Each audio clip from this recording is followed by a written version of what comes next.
ಗುರೂಜಿ, ಸರ್ಪದೋಷದ ಬಗ್ಗೆ ಹೇಳ್ತಾ ಇದ್ರಿ, ಯಾವ ರೀತಿಯಾದಂತಹ ತೊಂದರೆಗಳನ್ನ ನಾವು ಎದುರಿಸಬೇಕಾಗತ್ತೆ ಅಂತ. ಈ ಸರ್ಪದೋಷಗಳು ಸಾಮಾನ್ಯವಾಗಿ ನಮಗ್ ಬಂದಾಗ ಯಾವ ಪರಿಹಾರವನ್ನ ನಾವು ಮಾಡ್ಕೋಬೇಕಾಗತ್ತೆ? ಎಲ್ಲರೂ ಈ ಸರ್ಪ ಅಂತ ಹೇಳಿದ ತಕ್ಷಣ ನಾವೇನು ಮಾಡ್ತೇವೆ, ಒಂದು ನಾಗರ ಕಲ್ಲಿಗೆ ಒಂದಷ್ಟು ದಿವಸ ಹಾಲನ್ನು ಹಾಕುವಂಥದ್ದು, ನಾಗರ ಕಟ್ಟೆಯನ್ನು ಸುತ್ತುವಂತಹದ್ದು ಮಾಡ್ತೇವೆ. ಆದರೆ ಮುಖ್ಯವಾಗಿ ಅನಂತ ಅಂತ ಇದರ ಮುಖ್ಯ ದೇವತೆ. ಹಾಗಾಗಿ ಪರಮಾತ್ಮನೇ ಇದರಲ್ಲಿ ಇರುವಂತಹದ್ದು, ಅಂತರ್ಗತನಾಗಿರುವುದರಿಂದ ಇದು ಸಾಮಾನ್ಯವಾದಂತಹ ಪೂಜೆ ಇಲ್ಲ, ಮಹಾವಿಷ್ಣುವಿನ ಪೂಜೆ ಇದಾಗಿದೆ. ಇದನ್ನು ಆಚರಣೆ ಮಾಡುವಾಗ ನಮ್ಮ ಮನಸ್ಸು ಅತ್ಯಂತ ಶುದ್ಧವಾಗಿರಬೇಕು. ಅದೇ ರೀತಿಯಲ್ಲಿ ಅಲ್ಲಿಯೂ ಸಹಿತ ಶುದ್ಧಿಯ ಕ್ರಮದಲ್ಲಿ ಈ ಪೂಜೆಯನ್ನು ಎಲ್ಲ ಮಾಡಬೇಕಾಗುತ್ತೆ. ಹಾಗಾದಾಗ ಮಾತ್ರ ಅನಂತ ಅವನ ದೋಷ ನಿವೃತ್ತಿಯಾಗಿ ನಮ್ಮಲ್ಲಿ ಅನಂತನ ಆವಿರ್ಭಾವ ಉಂಟಾಗುತ್ತೆ. ಅದಲ್ಲದೆ ಹೋದರೆ ನಾವು ಎಷ್ಟೇ ಮಾಡಿದರೂ ಸಹಿತ ಅದು ಅಂತ ಇಲ್ಲದೆ ಹೋಗಿರುವಂತಹ ಒಂದು ದೋಷವಾಗಿ ನಮಗೆ ಅನಂತವಾಗಿ ಯಾವ ಕಾಲದಲ್ಲೂ ಕಾಡ್ತಾ ಇರುತ್ತೆ. ಅದರಿಂದ ಏವಂಕೃತೇ ನಾಗರಾಜ ಪ್ರಸನ್ನೋ ಭವತಿ ದ್ವಿಜಂ ಅಂತ ಹೇಳ್ತಾರೆ. ಪ್ರಸನ್ನನಾಗ್ತಾನವ. ಅಂತಹ ಪ್ರಸನ್ನನಾಗುವಾಗ ಅನಂತ ಪ್ರಸನ್ನನಾಗುವಂತೆ ನಮ್ಮ ಮನಸ್ಸು ದೇಹವನ್ನು ಶುಚಿರ್ಭೂತಗೊಳಿಸಿ ಏಕೀಕರಣಗೊಳಿಸಿ ಆರಾಧನೆಯನ್ನು ಮಾಡಬೇಕಾದಂತಹ ಅವಶ್ಯಕತೆ ಇದೆ. ಮೊದಲನೇದಾಗಿ ಇದಕ್ಕೆ ನಾನು 9 ಪದಗಳ ಒಂದು ಬಲಿಯ ಕ್ರಮವನ್ನು ಹೇಳ್ತಾರೆ. ಇದು ಆಶ್ಲೇಷ ಬಲಿ ಅಂತ ಹೇಳ್ತಾರೆ. ಇದರಲ್ಲಿ 3 ಪವಿತ್ರ, 8 ಪವಿತ್ರ, 12 ಪವಿತ್ರ ಮೊದಲಾದಂತಹ ಪವಿತ್ರದ ಸಂಖ್ಯೆಯಲ್ಲಿ ಪೂಜಾ ವಿಧಾನಗಳುಂಟು. ಪೂಜಾ ವಿಧಾನ ಅತ್ಯಂತ ಶ್ರೇಷ್ಠತಮವಾಗಿರುವಂತಹದ್ದು ನಾಗಪಾತ್ರೆಗಳು ನಡೆಸಿಕೊಡ್ತಾರೆ. ಅದನ್ನು ನಾಗಮಂಡಲ ಅಂತ ಕರೀತಾರೆ. ಅದು ವಿಶೇಷವಾಗಿ 12 ದಿವಸ, 8 ದಿವಸ, 5 ದಿವಸ ಮೊದಲಾದಂತಹ ಪೂಜೆಗಳು ನಡೆಯುತ್ತೆ.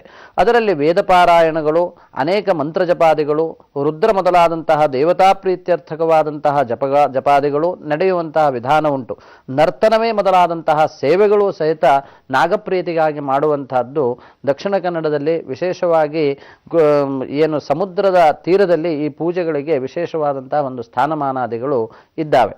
ಅದೇ ರೀತಿಯಾಗಿ ಈಗ ರಾಜ್ಯದ ಮತ್ತು ರಾಷ್ಟ್ರದ ಪ್ರಧಾನವಾದಂತಹ ಎಲ್ಲ ಜನರು ತಮ್ಮ ಆರೋಗ್ಯದ ಬಗ್ಗೆ ಇದನ್ನು ಮಾಡ್ತಾ ಇರುವಂತಹದ್ದು ಕಂಡುಬರುತ್ತೆ. ವಿಶೇಷವಾಗಿ ಮೊದಲೇ ಹೇಳಿದಂತೆ ಸರ್ಪಪ್ರೀತಿ ರವಶ್ಯಮೇವ ಕರಣೀಯಾತ್ ಆರೋಗ್ಯ ಪುತ್ರಾಪ್ತಯೇ ಅಂತ ಹೇಳಿದರು. ಪುತ್ರ ಪ್ರಾಪ್ತಿಗೋಸ್ಕರ ಅಂತ. ಪುತ್ರ ಪ್ರಾಪ್ತಿ ಒಂದು ಅಣುವಿನಿಂದ ಇನ್ನೊಂದು ಅಣುವಿಗೆ ಹೋಗುವಂತಹದ್ದು. ವೀರ್ಯಾಣುಗಳಲ್ಲಿ ಅಣು ಸ್ವರೂಪವಾದಂತಹ ಪರಮಾತ್ಮನ ಏನು ಲಕ್ಷಣ ಇರುತ್ತೆ ಅದು ಸ್ತ್ರೀ ಗರ್ಭದಲ್ಲಿ ಹೋದಾಗ ನಾಶವಾಗುವಂತಹ ಒಂದು ಲಕ್ಷಣ ಉಂಟು. ಆದ್ದರಿಂದ ಸರ್ಪಪ್ರೀತಿ ಅವಶ್ಯಮೇವ ಕರಣೀಯಾತ್ ಅಂತ ಹೇಳಿದರು. ಆರೋಗ್ಯ ಮತ್ತು ಪುತ್ರಾಪ್ತಯೇ ಅಂತ. ಅಂತಹ ಪುತ್ರ ಪ್ರಾಪ್ತಿಗೋಸ್ಕರವಾಗಿ ಅವಶ್ಯಮೇವ ಸರ್ಪಪ್ರೀತಿಯನ್ನು ಮಾಡಬೇಕು ಅಂತ. ಅದು ಜನಸಾಮಾನ್ಯರಿಗೂ ಸಹಿತ ಪುತ್ರ ಪ್ರಾಪ್ತಿ ಬೇಕು ಎನ್ನುವಂತಹದ್ದಿರುತ್ತೆ. ಆಗ ನಾಶವಾಗುವಂತಹದ್ದು ಕಂಡುಬರುತ್ತೆ. ಯಾವುದೇ ರೀತಿಯಿಂದಲೂ ಸಹಿತ ಅದನ್ನು ಸರಿಪಡಿಸಲಿಕ್ಕೆ ಆಗದೇ ಹೋದಾಗ ಸರ್ಪದ ಪೂಜೆಯನ್ನು ಮಾಡಿದರು. ಆದರೆ ಕೇವಲ ಸಂತಾನಕ್ಕಾಗಲ್ಲ, ಆರೋಗ್ಯಕ್ಕಾಗಿ, ಭಾಗ್ಯದ ವೃದ್ಧಿಗಾಗಿ, ಮನುಷ್ಯನ ಸುಖದ ಜೀವನಕ್ಕಾಗಿ ಅನಂತನನ್ನು ಆಶ್ರಯಿಸುವಂತಹದ್ದು ತುಂಬ ಒಳ್ಳೆಯದು. ಅದರಲ್ಲಿ ಯಾವ ಯಾವ ರೀತಿಯ ಸರ್ಪಗಳನ್ನು ಪೂಜೆ ಮಾಡಬೇಕು, ಯಾರ್ಯಾರು ಅನ್ನುವಂತಹದ್ದೇ ಹೇಳಿದ್ದಾರೆ. ಏಕವಕ್ತ್ರಂ ರಾಜವಶ್ಯ, ದ್ವಿವಕ್ತ್ರಂ ಸುಖಮಿಚ್ಛತ, ತ್ರಿವಕ್ತಂ ಪುತ್ರವೃದ್ಧಿಶ್ಚ, ಪಂಚವಕ್ತ್ರಂ ಯಶೋಭವೇತ್ ಅಂತ. ಒಂದು ಹೆಡೆಯುಳ್ಳಂತಹ ಏನು ನಾಗರನ್ನು ಪೂಜೆ ಮಾಡ್ತಾನೆ ಅವನಿಗೆ ರಾಜವಶ್ಯ ಆಗ್ತದೆ. ಅವನ ಅಧಿಕಾರಿಗಳಿದ್ರೆ ಅಧಿಕಾರಿಗಳ ವಶ್ಯ ಆಗುತ್ತೆ. ಅವನಿಗಿಂತ ದೊಡ್ಡ ಜನರ ವಶ್ಯ ಅವನಿಗೆ ಆಗಬೇಕು. ಆ ರೀತಿಯಾದಂತಹ ಅವನ ಜೀವನ ಸೌಖ್ಯವಾಗಬೇಕು, ಅವರಿಂದ ಇವನಿಗೆ ಅನುಕೂಲ ಆಗಬೇಕು ಅಂತಿದ್ರೆ ಒಂದು ಹೆಡೆಯುಳ್ಳಂತಹ ನಾಗದೇವತೆಯನ್ನ 48 ದಿವಸ, 96 ದಿವಸ, 28 ದಿವಸ, 8 ದಿನ ಮೊದಲಾದಂತಹ ಪೂಜಾ ವಿಧಾನಗಳನ್ನು ನಡೆಸಿಕೊಂಡು ಬರಬೇಕು. ಅದೇ ರೀತಿಯಾಗಿ ದ್ರಿವಕ್ತಂ ಸುಖ ಮುಚ್ಚತೆ, ಅವನಿಗೆ ಸೌಖ್ಯ ಇಲ್ಲ, ಚರ್ಮದ ದೋಷ ಇದೆ, ನಾಡಿಯ ದೋಷ ಇದೆ, ರಕ್ತ ದೋಷ ಇದೆ. ಇದೆಲ್ಲದಕ್ಕೆ 2 ಹೆಡೆಯುಳ್ಳಂತಹ ನಾಗದೇವತೆಯನ್ನ ಪೂಜೆ ಮಾಡುವಂತಹದ್ದು ತುಂಬ ಒಳ್ಳೆಯದು. ಆ 2 ಹೆಡೆಯ ನಾಗನ್ನ ಪೂಜೆ ಮಾಡುವುದರಿಂದ ಇವರಿಗೆ ಸುಖ ಜೀವನದಲ್ಲಿ ಬರುತ್ತೆ. ಎಲ್ಲ ರೀತಿಯ ದುಃಖಗಳು ನಾಶವಾಗಲಿಕ್ಕೆ 2 ಹೆಡೆಯ ನಾಗನ್ನ ಪೂಜನೆ ಮಾಡಬೇಕಾಗ್ತದೆ. ತ್ರಿವಕ್ತ್ರಂ ಪುತ್ರ ವೃದ್ಧಿಶ್ಚ, 3 ಹೆಡೆಯುಳ್ಳಂತಹ ನಾಗನನ್ನು ಪೂಜೆ ಮಾಡಿದರೆ ಅವರಿಗೆ ಮಕ್ಕಳ ವೃದ್ಧಿ ಆಗುತ್ತೆ ಎನ್ನುವುದಾಗಿ ಕಂಡು ಬರುತ್ತದೆ. ಅವರಿಗೆ ಪುತ್ರ ವೃದ್ಧಿ ಆಗಬೇಕು ಅಂತಂದರೆ 3 ಹೆಡೆಯುಳ್ಳಂತಹ ನಾಗದೇವತೆಯನ್ನು ಪ್ರತಿಷ್ಠಾಪನೆ ಮಾಡಬೇಕು, ಅದನ್ನು ಪೂಜೆ ಮಾಡಬೇಕು. ಅದಕ್ಕೆ ಆತ್ಮೀಯವಾದಂತಹ ಅಂದರೆ ಜೀವ ಪರಮಾತ್ಮ ಭೇದ ಇಲ್ಲದೆ ಹೋದಂತಹ ಪೂಜೆಯನ್ನ ನಾವು ಮಾಡುವಂತಹದ್ದನ್ನು ಕಲಿಬೇಕು. ಅಂತಹ ಅನಂತ ನಮ್ಮಲ್ಲೇ ಇದ್ದಾನೆ. ನಮ್ಮ ದೇಹದಲ್ಲಿ ಮೂಲಾಧಾರ ಎನ್ನುವಂತಹ ಒಂದು ಸ್ಥಾನದಲ್ಲಿ ನಾಗನ ಆವಾಸ ಇದೆ.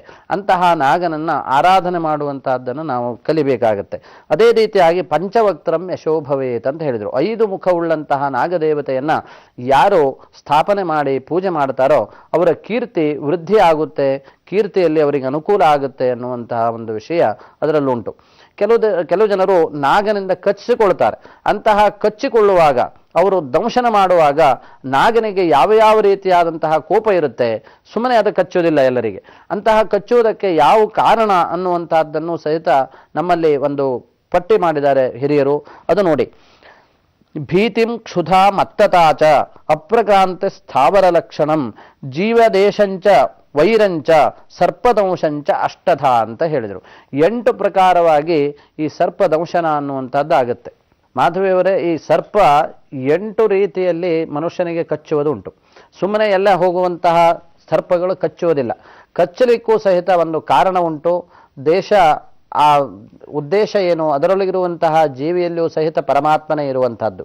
ಪ್ರತಿಯೊಂದು ಜೀವಿಗಳಿಗೂ ಸಹಿತ ಕಚ್ಚಬೇಕಾದ್ರೆ ಅದಕ್ಕೆ ಯಾವ ರಕ್ಷಣೆ ಇದೆ, ಅದು ಈಶ್ವರ ಅದರಲ್ಲಿ ಏನು ಪ್ರೇರೇಪಣೆ ಮಾಡಿದ್ದಾನೆ ಎನ್ನುವುದನ್ನು ನಾವು ನೋಡಬೇಕಾಗುತ್ತೆ.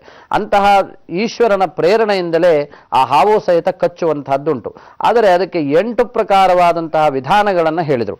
ಅದು ಯಾವುದು ಅಂತ ಕೇಳಿದರೆ, ಭೀತಿ ಕ್ಷುಧಾ ಮತ್ತತಾಚ ಅಪ್ಯಕ್ರಾಂತಿ ಸ್ಥಾನ ರಕ್ಷಣಂ ದೇಶಂಚ ವೈರಂಚ ಸರ್ಪದಂಶಂಚ ಅಷ್ಟಧ ಅಂತ 8 ರೀತಿಯಲ್ಲಿ ಅದು ಕಚ್ಚುವಂತಹ ಲಕ್ಷಣ. ಕಚ್ಚುವುದು ಒಂದೇ ರೀತಿಯಲ್ಲಿದ್ದರೂ 8 ಪ್ರಕಾರವಾಗಿ 8 ರೀತಿಯಲ್ಲಿ ಅದು ಬರುತ್ತೆ. ಅದು ಯಾವುದು ಅಂತಂದ್ರೆ, ಮೊದಲನೆಯದಾಗಿ ಭೀತಿ.